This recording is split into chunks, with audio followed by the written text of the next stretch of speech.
महाराज जी के विशेषांक में रक्षा सूत्र परिवार के सभी सदस्यों का हार्दिक स्वागत है। बाबा जी के भक्तों को राम राम, बोलो सीताराम। हम थोड़ा आगे बढ़े तो माँ ने मुझसे वहीं रुकने को कहा। माँ स्वयं पीछे मोड़ तक गई और तुरंत लौट आई, परंतु वह अंतराल जैसे मुझे कभी खत्म ना होने वाला लगा। मेरे पास आते ही माँ बोली, वह बाघ सड़क पर आ गया है, जल्दी चल। माँ ने मेरी बाहें पकड़ी और एक जिद्दी बच्चे की तरह मुझे खींचते हुए तेजी गति से चलने लगी। जब हम तेजी से आगे बढ़ रहे थे तभी एक फॉरेस्ट गार्ड दौड़कर हमारे पास आया। उसने हमें चेतावनी दी कि जंगल में एक बाघिन है जिसके बच्चे पिछली रात मारे गए हैं। इस कारण वह अत्यंत क्रोध में है और जब तक वह कोई हिंसा नहीं करेगी तब तक वह शांत नहीं होगी। अतः हमें जल्दी जल्दी आगे बढ़ना चाहिए। चलते चलते हम एक जगह पर जा पहुँचे जहाँ सड़क दो हिस्सों में बट रही थी। यहाँ पर कुछ अस्थायी झोपड़ियाँ बनी थीं और 2-4 आदमी सड़क किनारे काम भी कर रहे थे। अब तक हम काफ़ी थक चुके थे और वहीं पर एक पेड़ की छाया में बैठ गए। वहाँ जब मैंने एक आदमी से पूछा कि उस जगह का नाम क्या है तो उसने उत्तर दिया कि बुआ खाल। बुआ खाल का नाम सुनते ही मैंने अनुमान लगाया कि हम करीब 6 किलोमीटर दूर आ गए हैं। वहाँ से अपने कॉटेज तक पहुँचने के विषय में मैंने लोगों से पूछा तो सबने यही बताया कि उस मार्ग के लिए कोई वाहन मिलना कठिन था। अब हमारे सामने अपनी कॉटेज तक पहुंचने का एक ही तरीका था कि आगे पौड़ी शहर जाकर वहां से टैक्सी द्वारा जाना। शहर तक पहुंचने के लिए 3-4 किलोमीटर और पैदल चलना था। कुछ समझ में नहीं आ रहा था। इतने में ही मैंने दूर से एक एम्बेसडर कार को शहर की तरफ से अपनी ओर आते देखा।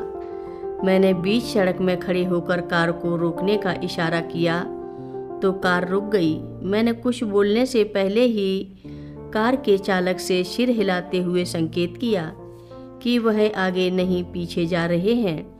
जब मैंने कहा कि हमें भी वहीं जाना है तो उन्होंने बिना मेरी ओर देखे सिर हिलाकर अपनी सहमति दे दी।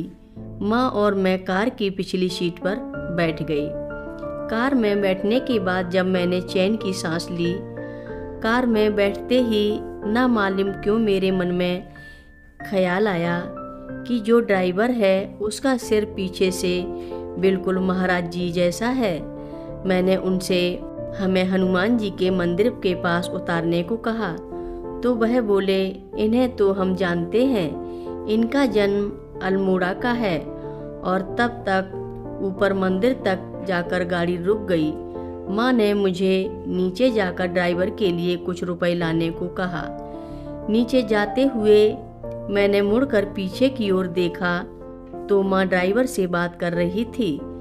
माँ ने झुककर उनको प्रणाम किया और उन्होंने माँ के सिर पर अपना हाथ आशीर्वाद के रूप में रखा। फिर जल्दी से गाड़ी में बैठकर तेजी से आगे चले गए। आगे कहाँ को गए, क्योंकि आगे जाने का रास्ता तो बंद था। मैंने बहुत देर तक गाड़ी के लौटने की प्रतीक्षा की, लेकिन कोई भी कार उस दिशा से वापस नहीं लौटी।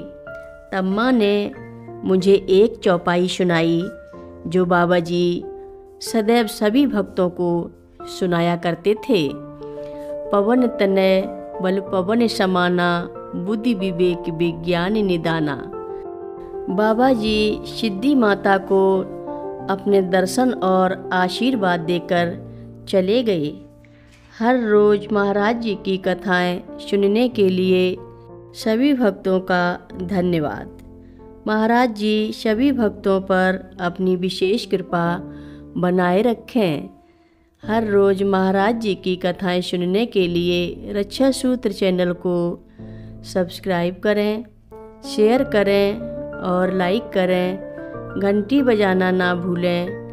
कमेंट बॉक्स में लिख भेजें, जय नीव करोरी बाबा जी महाराज। सभी भक्त मिलकर बोलो, नीव करोरी बाबा जी महाराज की जय जय बोलो, सिद्धि माता की जय जय बोलो।